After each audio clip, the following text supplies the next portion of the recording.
भावपूर्ण नमन। ऊर्जा उत्साह रोमांच के साथ उपस्थित सभी धर्म श्रोता, महत्वपूर्ण है समय। समय की पहचान होना, समय के साथ गतिशील होना। समय किसी के लिए रुकता नहीं और ये समय हमें बहुत कुछ सिखाता है। हम सीखते हैं या नहीं ये हमारी बात है, पर वो हमें सिखाता जरूर है। कई बार ऐसा समय आता है वो संयम सिखा देता है, संघर्ष भी हमें सिखाता है। तो ये समय हमें अलग अलग तरीके से कुछ न कुछ सिखाता है। प्रश्न है कि हम कितना उससे सीख पाते हैं। सीख वही पाएगा जो उसको समझ पाएगा। कई बार हम उस समय को समझ नहीं पाते हैं और हमें लगता है ये समय खराब चल रहा है। खराब नहीं चल रहा है, ये समय आपको एक सबक सिखाने के लिए आया है, कुछ समझाने के लिए आया है, कुछ सिखाने के लिए आया है। और जब तक आप सीखोगे नहीं, ये समय नहीं बदलेगा आपके लिए। वे आप कितने मंत्र यंत्र तंत्र कर लो, कितनी ताबीज पहन लो, कितनी टोटके कर लो, समय जो सिखाना चाहता है आपने सीखा या नहीं। सीख लिया तो वो संघर्ष आपका कंप्लीट हो गया। नहीं सीखा, संघर्ष एक नहीं तो दूसरे रूप में, दूसरे तीसरे रूप में आता ही रहेगा। अलग अलग अलग रूप में आता रहेगा। कोई जंतर मंतर कर रहा है, कोई तंत्र कर रहा है, कोई षड्यंत्र कर रहा है, कोई आपकी कंप्लेन कर रहा है, कोई आपको नीचे गिराता है, कोई आपका हित चाहता है। ऐसा आपको लगता है। कोई मुझे समझता नहीं, कोई मेरी सुनता नहीं, कोई मेरा मान नहीं करता, आपको ऐसा भी लग सकता है। पर ये जो सारा होता है, ऐसा नहीं कि नहीं होता, हो सकता है ये आपके साथ। कोई आपके बारे में अहितकारी चिंतन भी करता हो, कोई आपके प्रति असद्भावना भी रखता हो, बुरी भावना भी रखता हो, कोई वैर विरोध भी करता हो, कोई आपका बदला लेना भी चाहता हो, कोई प्रतिशोध की आग में जल रहा हो। ऐसा सब संभव है।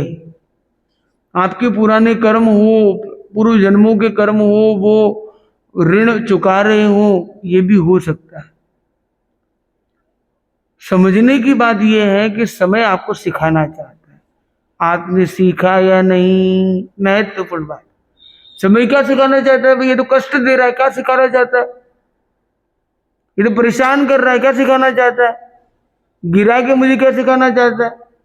अरे ठोकर से ही तो आदमी ठाकुर बनता है। वो जो संघर्ष है वही तो आपका उत्कर्ष करने के लिए आते हैं।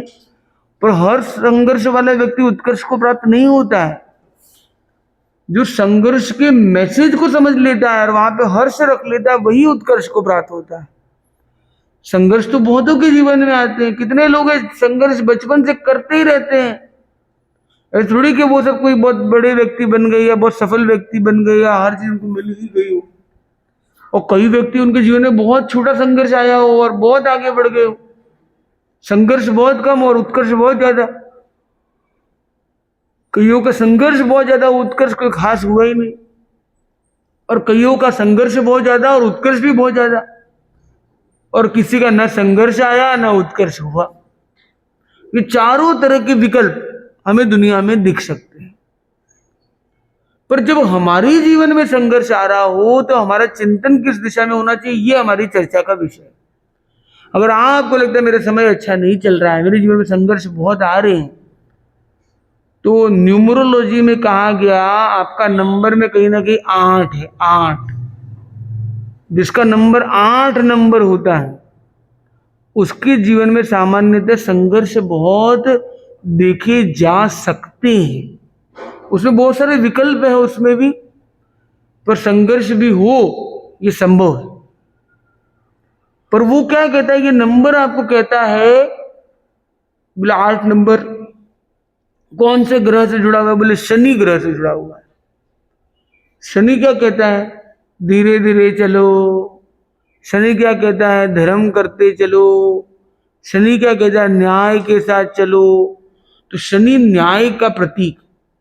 ये शनि, ये वाला कोई वो वहां से शनि ग्रह आ गया और आप पर कुछ अटैक करने वाला, ऐसा नहीं है। या कोई देवी देवता है जो आप पर उपद्रव कर रहे हैं, उनको उन्होंने कुछ प्लानिंग कर दी कि इन जीवों को मैं अटैक करूं, ऐसा नहीं है।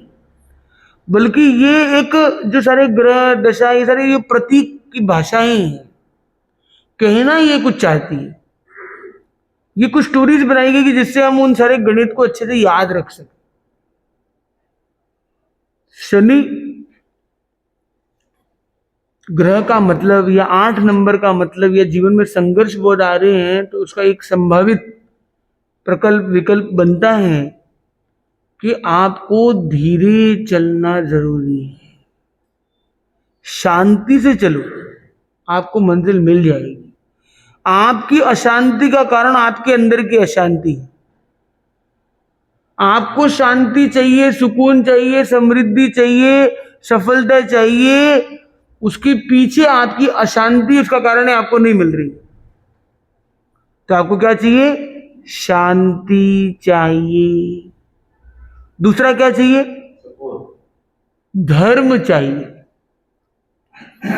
मतलब न्याय प्रियता, न्याय। कई लोग होते हैं बहुत बुरा बुरा व्यवहार करते हैं, पर उनको कोई उनके जीवन में उनको कोई प्रत्याघात मिला ऐसा दिखता नहीं है।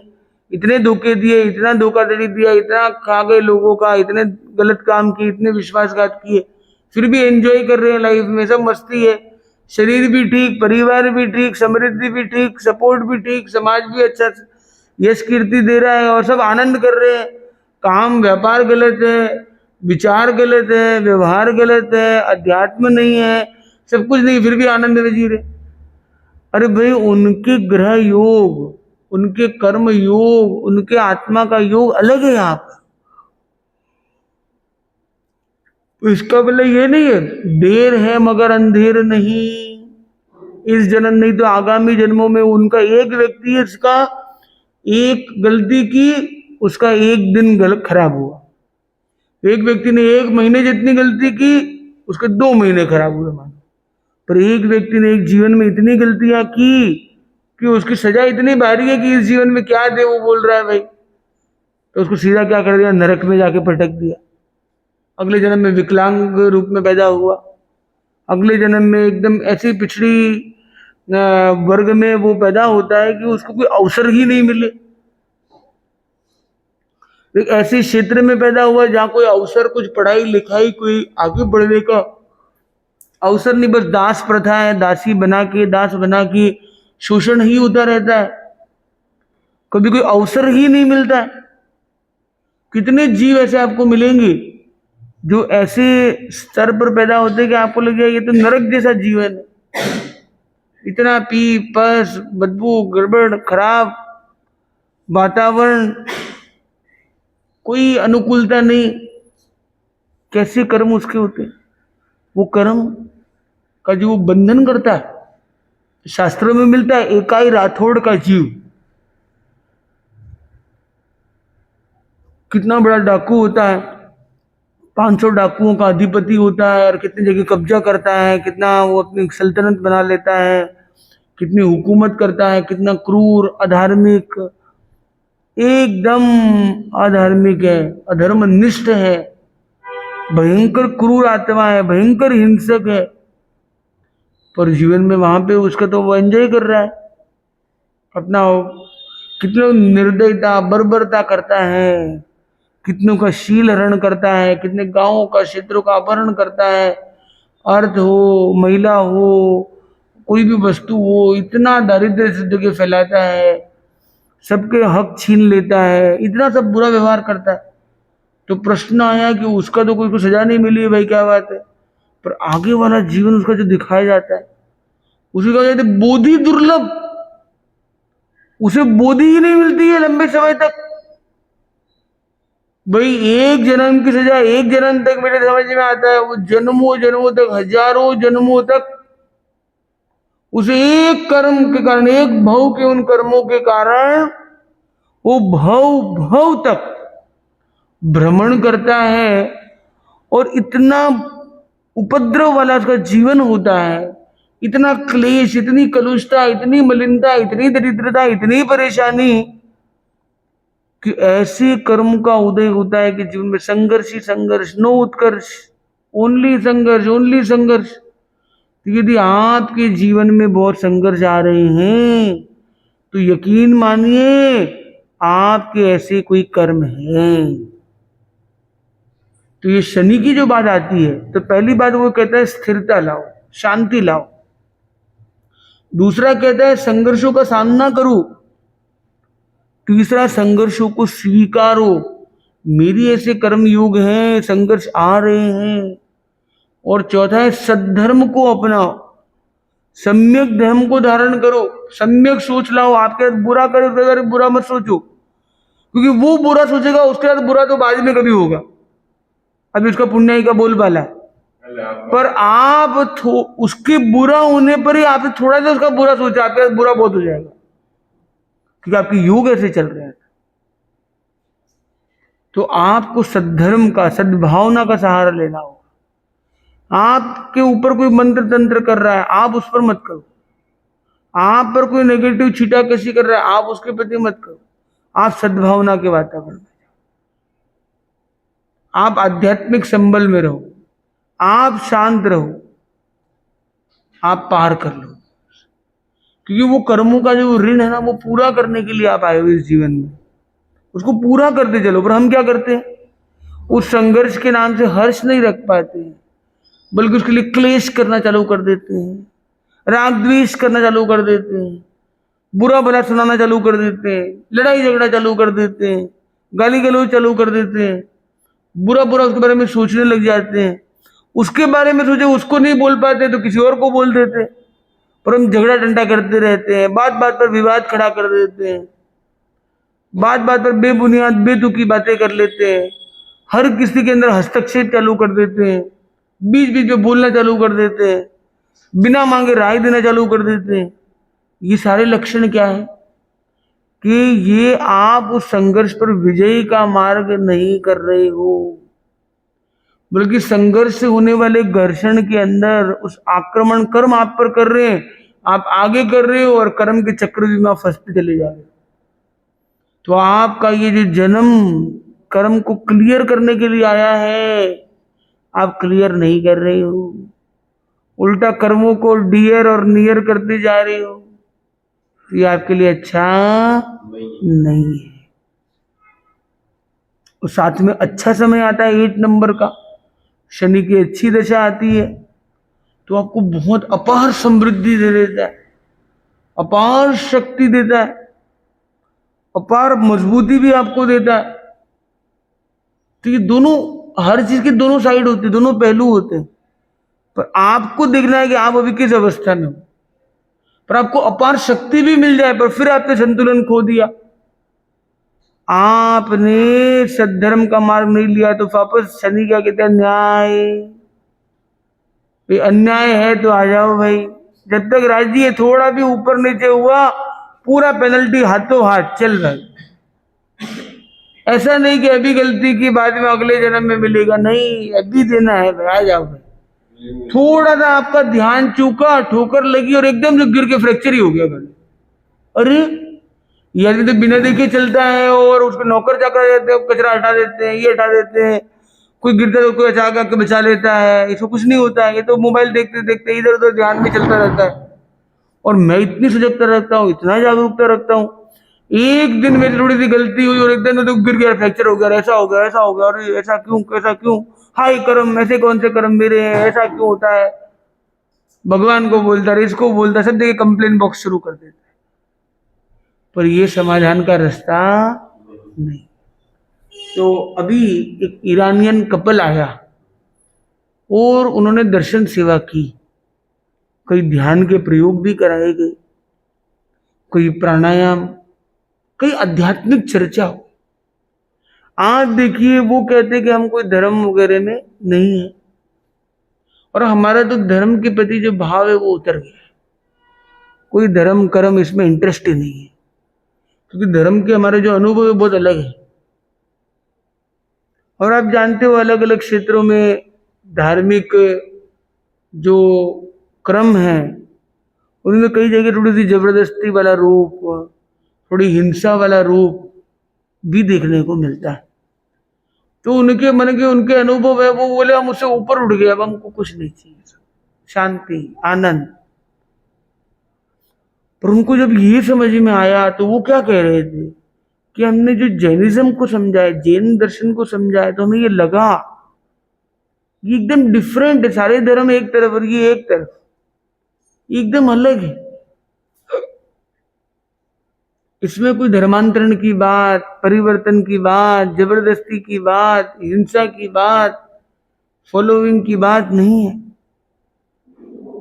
ये तो कोई ऐसे रिलीजन वाली बात ही नहीं है, ये तो यूनिवर्सल बातें हैं, स्पिरिचुअल बात है। मूल तत्व इसके अंदर छिपा है, उनके अंदर जो भाव आया अंदर। और आप देखिए जो एकदम नास्तिक अपने आप को कहते हैं, उनके अंदर प्रश्न कैसे आ रहे हैं। वो पहले तो जन्म जन्मांतर नहीं मानते, बोले पहले तो हम रूह और ये आत्मा ये सब थोड़ा बहुत मानते थे, पर अभी हमने धर्म गर्म सब छोड़ दिया, हम कुछ नहीं मानते, अभी हमको पता नहीं क्या होता है नहीं होता।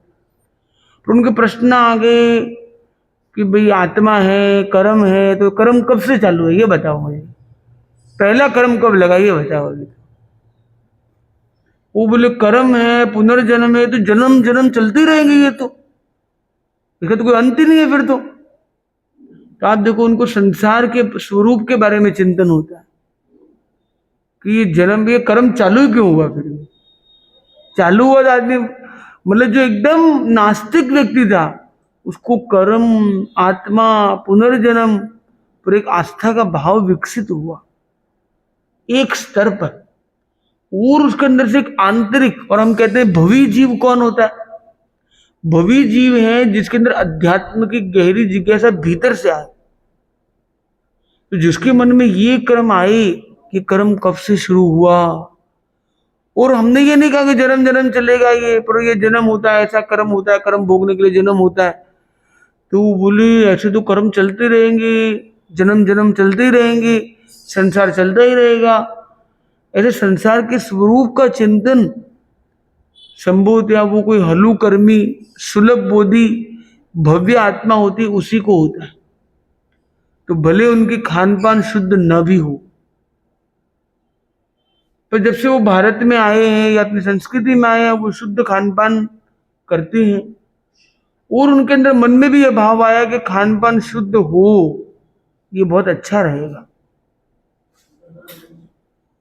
और वो कहने लगे कि भाई हम एक दूरी पर रहेंगे तो हम धार्मिक कैसे हो सकते हैं, हम आध्यात्मिक कैसे हो सकते हैं, क्या चीजें जो हम साथ में लेके जा सकते हैं।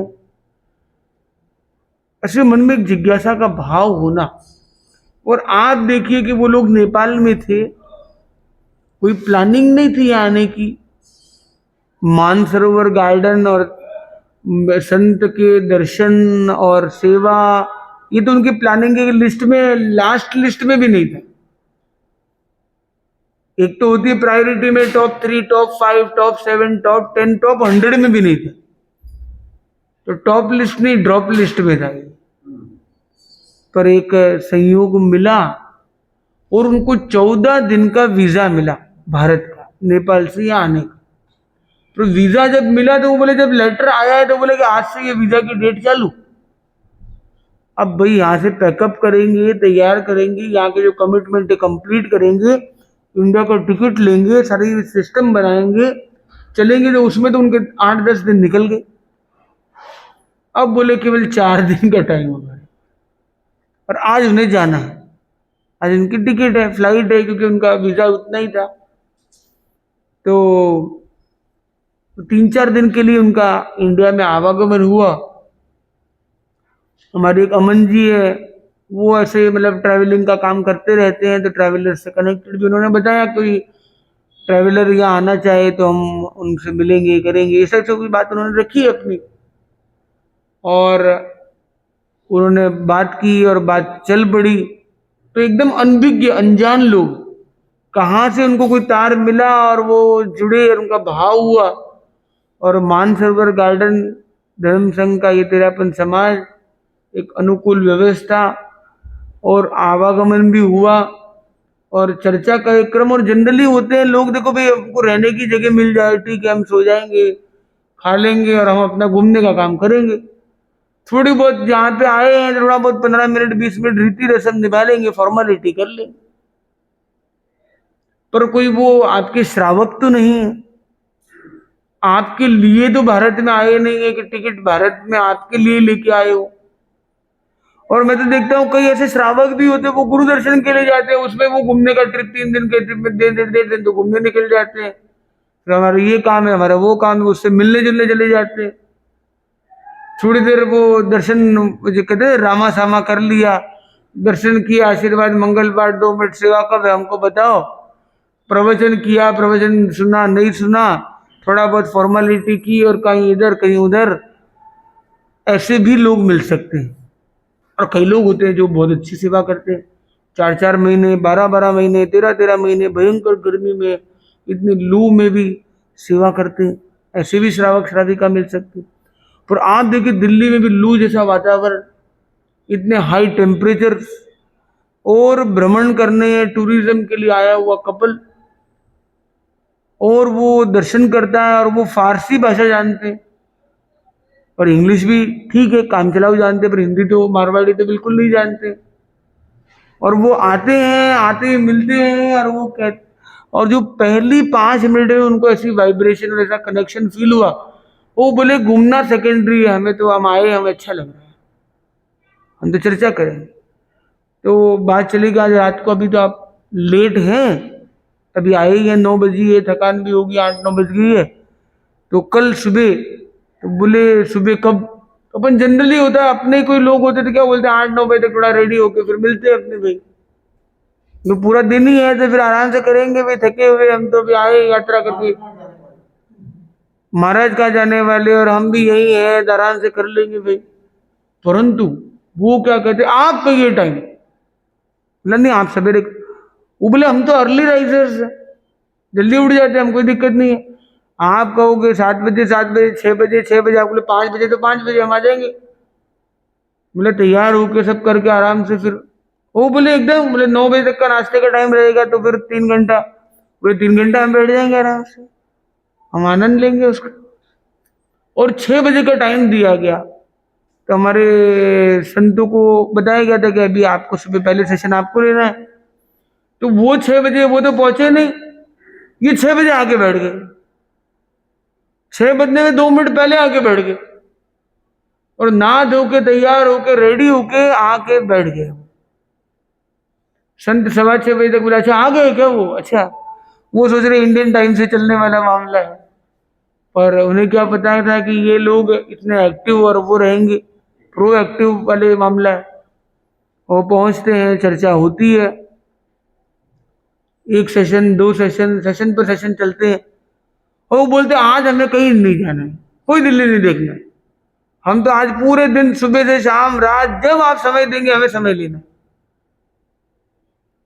सुबह प्राणायाम होता है, फिर कभी चर्चा होती है, कभी तत्व पर चर्चा, कभी संस्कृति पर चर्चा, तो उसमें हमारा भी संवाद का एक क्रम बना, कभी दोनों संत बैठे थे, कभी एक एक संत के साथ बैठे थे, कभी लोगों के मध्य भी चर्चा चल रही थी, और वो एकदम निर्लिप्त होकर निश्चल होकर अपने वो संवाद कर रहे थे। हमने सोचा कि भी चलो भाई कोई ईरान के लोग आए हैं और ये लोग फारसी लोग हैं, तो इनको पर्शियन भाषा आती है, तो हमने अनेक भाषाओं को सीखने का अभ्यास किया था, तो अरबी भाषा सीखी थी, और अरबी और फारसी भाषा में काफी समानता है, तो हमने सोचा कि कुछ फारसी भाषा के भी कुछ शब्दों का अभ्यास कर ले। तो हमने थोड़ा 1-2 पन्ने के उसके नोट्स बनाए, थोड़ा उन शब्दों को दिमाग में सेट किया, जब आए तब उनसे बात की, और उनकी भाषा में जब उन्हें कहा सुबह खैर, तो मतलब गुड मॉर्निंग, खुश आमदीद मतलब welcome, what my name is, तो इस तरह के जो नाम दे के what is your name, how are you, इस टाइप के कुछ बेसिक जो कन्वर्सेशन होते हैं, बेसिक ग्रीटिंग्स होती है, तो उनको हमने ईरानियन भाषा में, फारसी भाषा में थोड़ा सा उसका अभ्यास पहले कर लिया। हमारे पास आधा घंटे का एक विंडो था, हमारे पास कुछ नोट्स थे, हमने थोड़ा नोट्स से कुछ अच्छे पॉइंट्स नोट कर लिए उसमें से, और उस बात पर थोड़ी सी चर्चा की, तो वो उनकी खुशी का व्यापार ही नहीं। पहला ही दिन था, वो पहली मीटिंग थी, और उनकी भाषा में कुछ थोड़े से शब्द हो गए, तो और एनर्जी इनकी मल्टीप्लाई हो गई, डबल हो गई, एक जुड़ाव अलग ही हो गया। और फिर थोड़ा सा हमने, भाषा का तो कितना याद कर सकता है आदमी संक्षिप्त समय में, कुछ संवाद हमारे पास था, पर कुछ हमने थोड़ा सा रिसर्च अपने कुछ युवाओं को कहा था, कुछ आप बताइए भाई ये पर्शिया के बारे में, क्या इसका इतिहास है, क्या इसकी विशेषता है। तो 4-5 पॉइंट्स के नोट्स फिर लास्ट में बना दिए गए। तो हमने 4-5 बिंदुओं पर बताया कि आपकी परसेफोन के बारे में, ऐसे ऐसे क्षेत्र के बारे में, साइरस द ग्रेट के बारे में। तो कहा जाता है कि पर्शियन हिस्ट्री में 4-5 बातें मिलती हैं, तो जो आज मैं आपको भी शेयर करना चाहूँगा। पर्शिया की एक दुर्लभ विशेषताओं में एक ऐतिहासिक व्यक्तित्व हुआ जिसको कहते हैं साइरस द ग्रेट। अब देखो वास्तविकता में कौन कैसा था वो हम जानते नहीं, पर ऐतिहासिक दस्तावेज जो आज उपलब्ध होते हैं उनके अनुसार जो बातें, उस आधार पर मैं सारी बात कह रहा हूँ। क्योंकि कई बार इतिहास को किस तरह प्रस्तुत किया जाता है उसमें अंतर भी हो सकते हैं, हो तो हो जो भी हो। तो ज्ञात इतिहास के अनुसार साइरस द ग्रेट करके हुआ, और उस समय में ईरान का बहुत विस्तार हुआ। उधर एक मेडिटेरेनियन सी, भूमध्य सागर ऐसा कुछ नाम है, तो उस सागर से लेकर यहाँ पे दूर इंडस वैली, मतलब सिंधु घाटी सभ्यता, मतलब संभवतः भारत तक, भारत के प्रारंभिक स्तर तक समझो। तो इतना बड़ा ईरान का एम्पायर था, पर्शिया का एम्पायर था, पर्शियन एम्पायर। और उनकी विशेषता थी क्योंकि इतनी बड़ी अलग अलग ज्योग्राफी, क्लाइमेटिक कंडीशन में लोग अलग अलग, एक मिनट, हाँ, तो पर्शियन शाह कहते या आका कहते या बादशाह कहते, सुल्तान कहते, राजा कहते, जो भी शब्द रहे हो अपनी अपनी संस्कृति या अपने वहाँ की भौगोलिक दृष्टिकोण से और वहाँ की भाषावली में। पर महत्वपूर्ण है साइरस द ग्रेट, ऐसा इतिहास में कहा जाता है। जो साइरस था उसकी विशेषता ये थी कि वो कुछ हद तक अनेकांत नीति वाला था, सद्भावना और सर्व संस्कृति के सम्मान वाली नीति वाला बताया जाता है।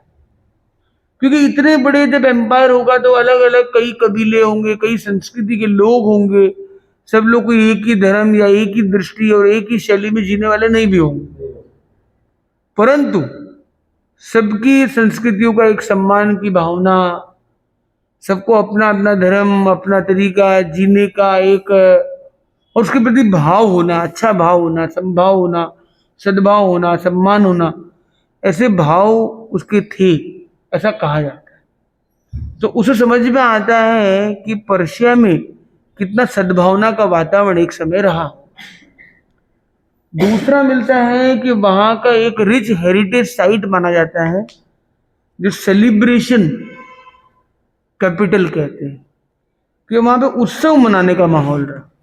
और उत्सव मनाने के लिए, उत्सव कहाँ मनाएगा आदमी, तो उत्सव के लिए एक हेरिटेज सिटी बनाएगी, उसका नाम था परसेपोलिस। परसेपोलिस। तो ये परसेपोलिस जो जगह थी वो हिस्टोरिकल ट्रेजर की, और यूनेस्को ने इसको जो वर्ल्ड हेरिटेज साइट का दर्जा दिया हुआ है। मतलब वर्ल्ड हेरिटेज की बहुत सिलेक्टेड साइट से पूरे वर्ल्ड में, उसमें ये भी एक है। और इसका बहुत सुंदर तरीके से बसाहट वाला शहर बताया जाता है, जहाँ उनकी संस्कृति की सुरक्षा की गई थी। बहुत ही सुंदर और सुसज्जित बताया जाता है, और आज भी वो बहुत सुंदर बताया जाता है, और आज भी अनेक लोग वहां पर जाते हैं, और बहुत ही सुंदर एक सांस्कृतिक केंद्र के रूप में उसे देखा जाता है। और उसको बिल्ड भी किया गया था करीब 2500 वर्ष पूर्व। इतना प्राचीन है, एक प्राचीन क्षेत्र है। तो जब हमने उन्हें कहा कि हमारी जो ये पदयात्रा है, हो सकता है कि हम ईरान भी पदयात्रा में कभी उसका क्रम बने, और क्योंकि युद्ध और ये स्थितियां हैं, नहीं तो हमारा पहला फर्स्ट प्लान में तो ईरान मेन लैंड थी, सबसे बड़ा लैंड था यूरोप के सिवाय, जो सबसे ज्यादा चलने वाली एक ही कंट्री थी, वो थी ईरान, जिसमें करीब 3000 किलोमीटर पैदल पद यात्रा की बात थी। तो 3 से 4 महीने उस देश में पैदल चलने की बात थी। अब आज की स्थिति अलग अलग है, कब क्या स्थिति किस रूप से बनेगी वो भी आज पता नहीं है, जब जो हो जाए। पर उन्हें जब ये कहा गया कि आपकी एंशिएंट पर्शिया का ये परसेपोलिस हार्ट है और हम चाहते हैं कि कभी हमारा जाना हो तो यहाँ से भी होना हो, तो उनके अंदर बहुत एक प्रसन्नता की लहर आ गई कि उनकी संस्कृति की भी समझ हम जब रखते हैं तो हमारी संस्कृति को भी समझने के प्रति उनकी रुचि भी सहजतया बढ़ जाती है। तीसरी बात पर्शिया के बारे में देखी गई वो है नवरोज। नवरूज कहते हैं, यहाँ पे नवरोज बोलते हैं, वहां पे नवरूज। तो नवरूज है एक त्योहार है जो करीब 3000 वर्षों से मनाया जा रहा है, जिसको कहते हैं पारसी न्यू ईयर। तो ये फारसी लोगों का, ये पारसी भाषा में उसको बोलते हैं पारसी, और अरेबिक भाषा में उसी को बोलते हैं फारसी। तो पारसी और यहूदी भाषा में फारसी, और अफगानी भाषा में दारी, और ताजिकिस्तान की भाषा में ताजिक। ये फारसी भाषा के ही अलग अलग कोई नाम है या सामान्य कोई बहुत हल्के से रूपांतर है। अरबिक भाषा के बारे में बताया गया कि अरबी भाषा में 28 अक्षर, और इसमें 4 और है, तो इसमें कितने हैं? 32 है। तो 32 अक्षर किसमें है? फारसी भाषा में। थोड़ा और आगे बढ़ते हैं तो नवरोज के बारे में बता किया कि नवरोज क्या है। तो मोस्ट इंपॉर्टेंट सेलिब्रेशन के रूप में मनाया जाता है। जैसे अपने संवत्सरी है, तो संवत्सरी क्या कहते हैं? सारे गिले शिकवे खत्म करो, कमत कामना करो, मिच्छामि दुक्कडम करो, सारी पुरानी घाटी खोल दो, आज से नई शुरुआत करते हैं। तो वैसे ये लोग मानते हैं कि एक रिन्यूअल, न्यू बिगिनिंग और हार्मनी विथ नेचर, संस्कृति के साथ फिर हम तालमेल बनाए, प्रकृति के साथ पुनः तालमेल बनाए, लोगों के साथ पुनः तालमेल बनाए। तो जैसे जैनों में संवत्सरी का महापर्व है, वो तो और अधिक विशेष है, और अधिक आध्यात्मिक गहराई लेकर। तो इसमें भी नवरूज में भी नया रोज आया है, रोज रोज का जीवन का पुराना झगड़ा खत्म, आज से नया रोज, नया दिन, नई ओपनिंग करते हैं और पुराने खाते को अब क्लीन एंड क्लियर करते हैं। तो ये नवरूज मनाया जाता है। ये एक फंक्शन हो गया, सेलिब्रेशन हो गया, एक जैसे हैप्पी न्यू ईयर होता है इस टाइप का कुछ फेस्टिवल हो गया। और वहां पे उस दिन मोस्ट इंपॉर्टेंट कल्चरल सेलिब्रेशन, सांस्कृतिक उत्सव मनाया जाता है उस दिन, बहुत बड़ा। फिर चौथा है जो पर्शिया के बारे में बहुत खास है, वह है वहां की पोएट्री, काव्य, कवित्व जो वहां का है वो बहुत अद्भुत है। वहां ऐसे अनेक बड़े बड़े कवि हुए, जैसे सादी शिराजी, फिरदौसी, हाफिज, रूमी। उसमें सबसे ज्यादा प्रसिद्ध है विश्व भर में अगर देखिए तो वो है रूमी। तो रूमी बहुत ज्यादा प्रसिद्ध है। रूमी की गजलें, रूमी के काव्य या जो भी कविता या जो भी उनकी पोएट्रीज के अलग अलग जो भी फॉर्मेट्स हैं, उसमें बहुत गहराई है। जैसे उसमें से एक उन्हें पूछ लिया गया, मैंने पूछा कि भाई, मैंने जब उनके बारे में ये सारा बताया तो वो इतने खुश हो गए, अरे आप उनके बारे में जानते हैं? ये वास्तव में ये तो बहुत बड़े हमारे लेजेंडरी लोग हुए हैं। और वो कविता तो हम विश्व में कहीं भी जाते थे, हमें लोग मिलते हैं, वो रूमी के बारे में पूछते हैं, आप रूमी को जानते हो क्या? रूमी की कविताओं को जानते हो क्या? उसके बारे में क्या जानते हो बताओ हमें। इतने फैन है पूरे वर्ल्ड में रूमी के। तो मैंने ऐसे उन्हें पूछा कि जैसे अपने अध्यात्म में होता है, जब भी हम कोई स्थिति में आते हैं तो हम अपने मंत्रों को याद करते हैं, अपने स्लोगन याद करते हैं, प्रभु की वाणी को याद करते हैं, सूत्र, अध्यात्म के सूत्रों को याद करते हैं। कुछ ऐसे शब्द होते हैं जो गुनगुनाते हैं और वो हमें एक एनर्जी दे देते हैं। जैसे एक शब्द है, ये भी बीत जाएगा। आदमी को गमगीन जब कठिन परिस्थिति में तो आदमी ये सोचता है कि ये भी बीत जाएगा, उसको शक्ति मिल जाती है। कोई परेशानी आती है, बोले मेरे योग है, मेरे कर्म है, कहाँ दूसरे को कसूरवार बनाऊं। तो लड़ाई झगड़े उसके खत्म हो जाते हैं और वो कर्म को जीतने के मार्ग पर चल जाता है। साधु है, वो सोचता है समणु हम, मैं साधु हूँ, उसके अंदर का विवेक जाग जाता है। अगर कोई गलती हो रही हो तो वो बच जाता है, अंदर अप्रमाद की स्थिति में आ जाता है, प्रमाद छूट जाता है।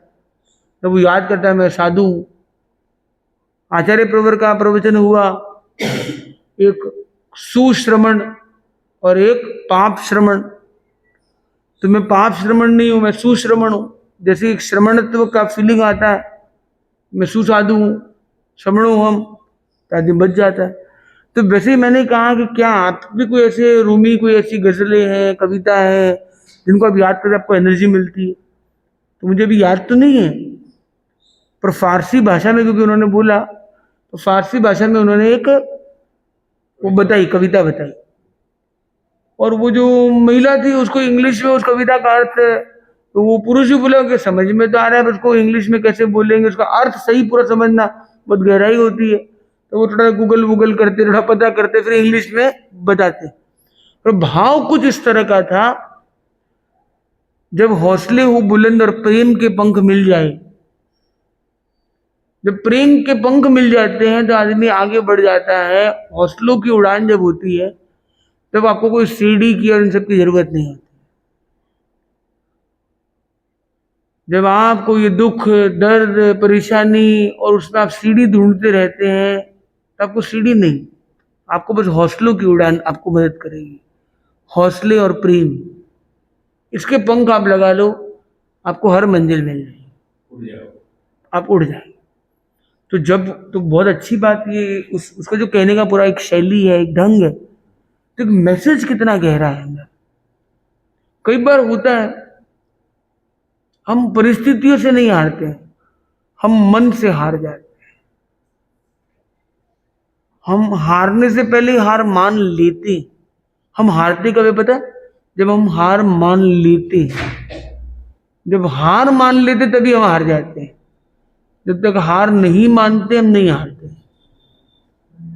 तो ये जैसे हमारे आए हुए हैं, तो ये जो हैं, तो इनकी विशेषता है कि इन्होंने फारसी भाषा में भी जो ये गीत गाया, कविता की, आदि आदि की, तो एक सरल भाव से उन्होंने अपनी बात रखी। तो सरलता बहुत बड़ी चीज है।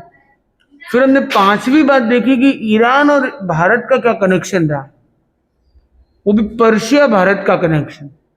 तो बताया गया, इतिहास ये कहता है, पांचवा बिंदु जो है हमारा आज, वो है कि आर्ट का क्षेत्र हो या आर्किटेक्चर का, या इवन अध्यात्म और संस्कृति का, बहुत सारा कल्चरल एक्सचेंज उस समय होता रहा है।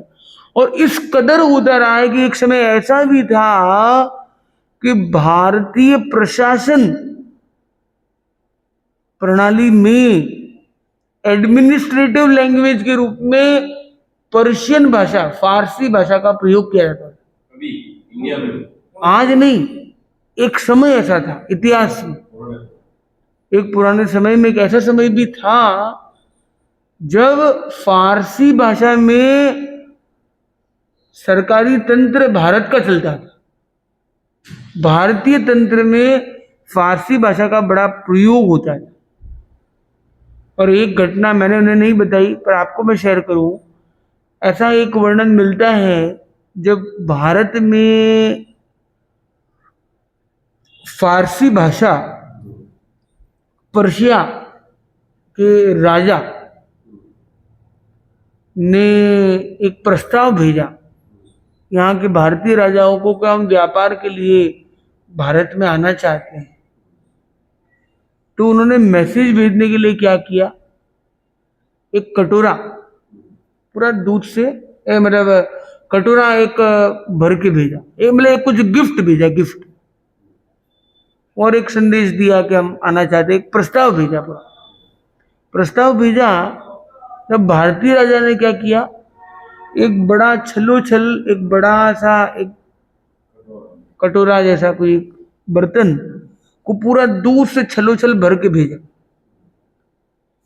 और ये एक मैसेज दिया कि आप आना चाहते हैं, अच्छी बात है, अच्छी भावना है आपकी, पर भारत में व्यापार की कोई कमी नहीं है, समृद्धि की कोई कमी नहीं है, और सब स्पेस है ना ये छलाछल भरा हुआ है। दूध मतलब समृद्धि है, और ये छलाछल भरी हुई, कोई स्कोप नहीं आगे किसी और बाहर वाले के लिए कि हमें आवश्यकता नहीं है, यहाँ सब लोग बेरोजगार कोई नहीं है, सबको रोजगार है, सबको संपन्न है, सबको समृद्धि है, सबका सिस्टम अच्छा बना हुआ है, तो बाहर से किसी के आने की अपेक्षा या नहीं।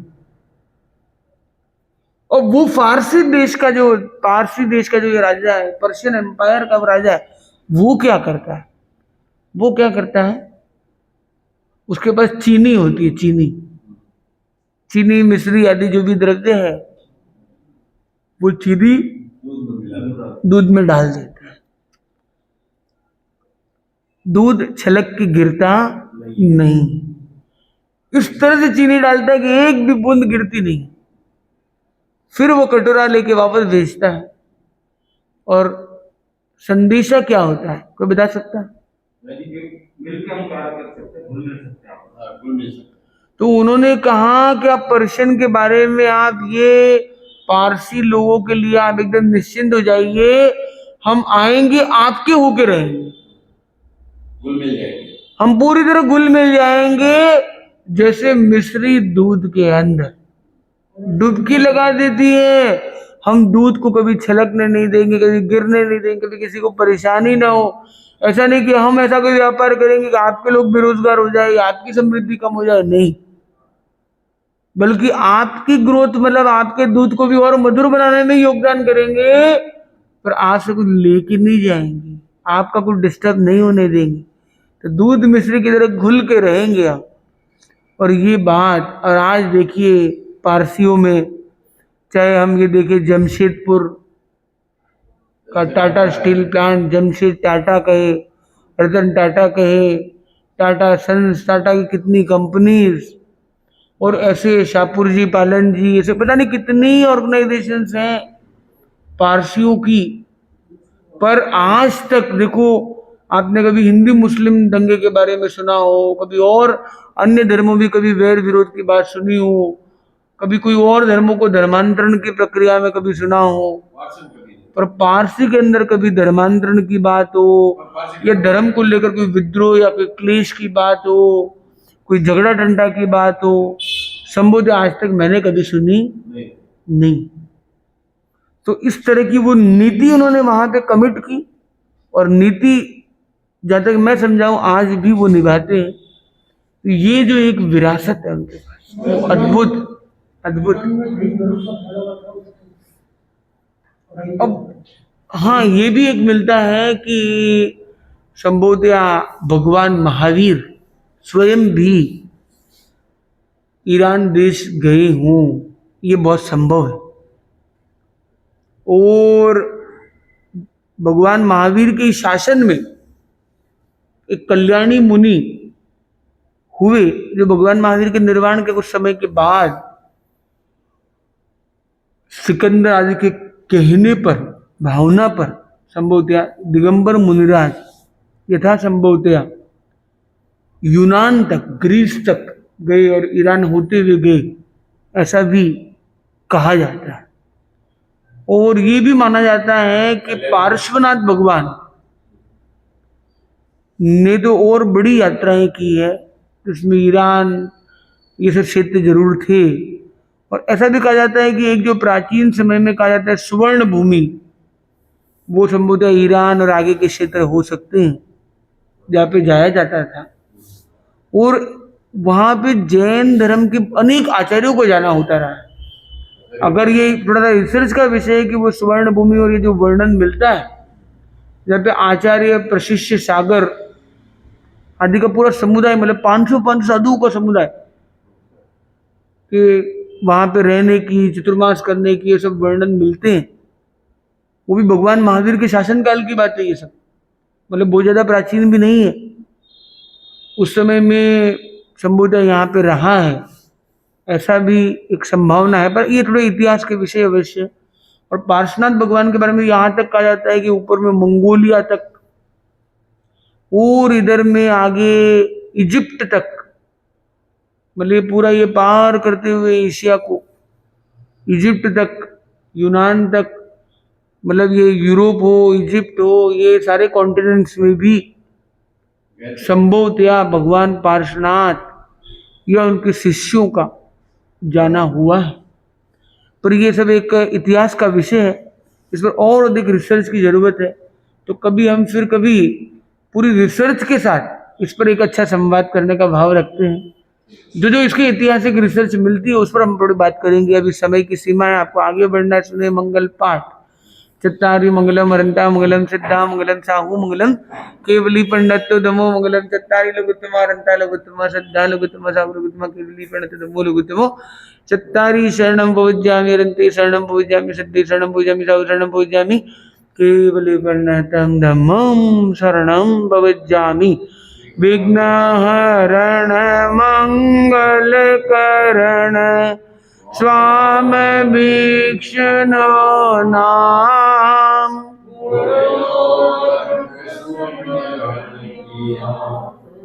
हरे अचिंत्या काम सही